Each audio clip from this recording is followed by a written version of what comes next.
Le rouge. Le rouge est une couleur qui a pris différents sens tout au long des siècles. Chez les Romains, il s'agissait d'une couleur qui signifiait la force, la victoire et le pouvoir. Mais plus tard, son utilisation se raréfia. Il devint associé à la violence, la débauche, la trahison et le crime.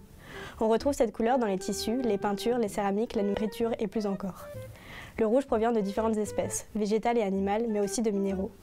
Ici, c'est le pigment d'origine animale qui nous intéresse, et particulièrement celui provenant des cochenilles femelles juste avant la ponte. Il existe différentes cochenilles dans le monde, mais les deux principales sont en Europe, la Kermès, et aux Amériques, la cochenille du Mexique.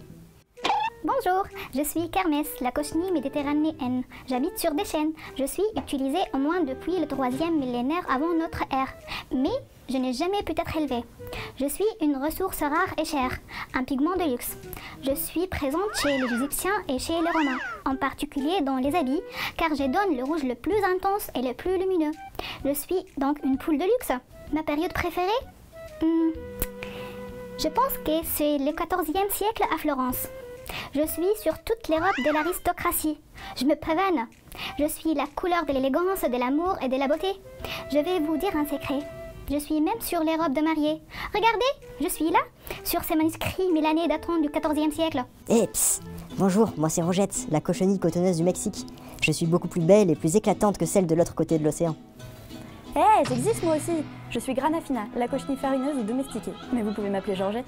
Je suis 2 fois plus grosse que cette sauvage. Nous habitons sur des cactus appelés nopales. Les Indiens font l'élevage de la cochenille domestique depuis le Xe siècle, mais il y a surtout eu un véritable élevage intensif à partir du XVIe siècle, quand les Espagnols sont arrivés au Mexique. Ils ont découvert cette cochenille et ont créé des nopaleries où les Indiens étaient esclaves et devaient recueillir les cochenilles. Pendant 2 siècles, ils ont gardé le secret et ils ont eu le monopole de ce commerce en Europe. On pensait en Europe que nous étions des graines. Vous imaginez? Nous, des graines? Laissez-moi rire. Eh oui, Georgette, mais un jour, en 1777, un Français tiré de Menouville infiltra une nopalerie et comprit que vous étiez des insectes. Mais du coup, comment il faisait pour nous utiliser? La première étape consiste à sécher les cochenilles, les écraser avec un mortier, puis ajouter de l'eau pour extraire la molécule responsable de la couleur rouge, l'acide carminique. Elle est composée d'une partie sucre et d'une partie anthraquinone, responsable de sa couleur. Cependant, lorsqu'on change la concentration en protons de la solution, et donc le pH, la solution change de couleur. Cela est dû au fait que l'acide carminique perd un ou plusieurs de ses protons.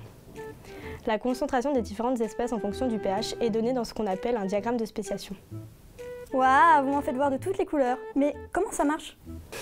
La couleur des molécules est directement liée à leur structure et au phénomène qu'on appelle absorption de la lumière. La lumière, c'est une énergie, et à chaque énergie, on peut associer une valeur appelée longueur d'onde. Chaque longueur d'onde correspond à une couleur. Lorsque 2 couleurs sont en face l'une de l'autre sur le cercle chromatique, par exemple le rouge et le vert, elles sont complémentaires. La lumière blanche est la somme de toutes les couleurs. Lorsqu'une lumière blanche arrive sur un objet, une partie de cette lumière va être alors absorbée, et il va donc nous apparaître de la couleur complémentaire à la lumière absorbée. Si on change la structure de la molécule en retirant un proton, on change alors la partie de la lumière qui va être absorbée. Dans notre cas, le colorant passe du rouge au violet car il n'absorbe plus le vert mais le jaune. En changeant le pH, on peut décider de la couleur du colorant. Peut-on mesurer la couleur absorbée? En solution, comme avec notre colorant, on peut mesurer la longueur d'onde transmise, c'est-à-dire qu'on va mesurer la lumière qui a traversé l'objet. C'est la complémentaire de la lumière absorbée. On place l'objet entre la source de la lumière et l'appareil de mesure. On appelle cette technique spectroscopie d'absorption UV visible par transmission. Mais comment fait-on pour un solide? Lorsqu'un objet est solide et opaque, c'est-à-dire qu'il n'est pas transparent, on peut procéder d'une autre manière. On va mesurer la lumière réfléchie. On parle alors de réflectance. Tu peux être plus clair? Lorsqu'une lumière blanche arrive sur un objet, une partie de cette lumière va interagir avec l'objet, c'est l'absorption. Et le reste de la lumière va être réfléchi dans toutes les directions, c'est la réflexion diffuse. Cette lumière réfléchie est la complémentaire de celle qui a été absorbée. Pour la mesurer, on va donc placer l'appareil de mesure du même côté que la source lumineuse. C'est ce qu'on appelle une mesure de réflectance. C'est grâce à ça qu'on détecte ma présence dans les objets? Exactement, on mesure la lumière réfléchie par l'objet et on la compare à notre pigment de référence. Par exemple le tien, Georgette. Si des objets ont le même profil de réflectance, ils sont composés des mêmes pigments. En fait, c'est quoi un pigment? C'est le terme employé pour décrire une substance colorée insoluble dans le milieu qu'elle colore. Pour le fabriquer à partir de notre solution colorée, on ajoute du sel d'Alain. Le sel d'Alain, c'est bien ce qu'on retrouve dans les déodorants? Oui, mais ça permet aussi d'obtenir des pigments à partir d'un colorant, comme l'acide carminique. Attention néanmoins au pH, car le complexe formé à partir d'aluminium, d'acide carminique et d'ion hydroxyde ne peut précipiter que dans une gamme de pH particulière. Cela implique que le pigment aura la couleur du colorant associé à ce pH. Dans notre cas, il sera rose fuchsia. Lorsque toutes les conditions sont réunies, la bonne gamme de pH et le bon complexant, ici le sel d'Alain, le pigment se forme. Cela est dû au fait que des liaisons de coordination vont s'établir entre le colorant et l'aluminium. Plusieurs hypothèses sont envisageables quant à la localisation de ces liaisons. Une fois le pigment formé, il tombe au fond du bécher. J'ai vraiment touché le fond.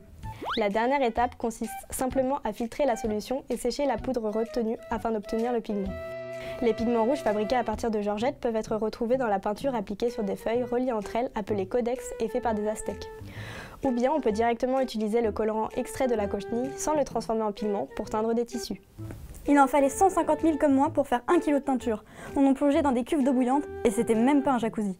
C'est justement l'étape que nous allons réaliser. Pour ce faire, le tissu est plongé dans un bain chauffé contenant du sel d'Alain. Dis donc, le sel d'Alain, c'est pas ce qui permettait d'obtenir des pigments tout à l'heure?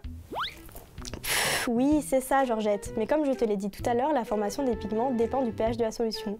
Or là, le colorant est violet, et tout à l'heure, il était fuchsia. Ils ne sont donc pas au même pH. Le pigment ne peut donc pas se former. Ici, on se sert du sel d'Alain comme d'un mordant, c'est-à-dire qu'il va former des liaisons de coordination entre le colorant et les fonctions hydroxyles des fibres des tissus. Il va permettre au colorant d'être fixé de manière durable au tissu. Pour résumer, mes cousines et moi avons été utilisés pour notre pouvoir colorant. Même si au cours de l'histoire on était utilisés pour le rouge, il était possible de nous rendre violettes en modifiant un peu la structure de notre colorant. Mais bon, arrêtons de parler du passé et maintenant parlons du présent. On est encore utilisé et la France est la principale concernée. On est présente dans les cosmétiques, les médicaments, mais aussi dans certains aliments comme les bonbons.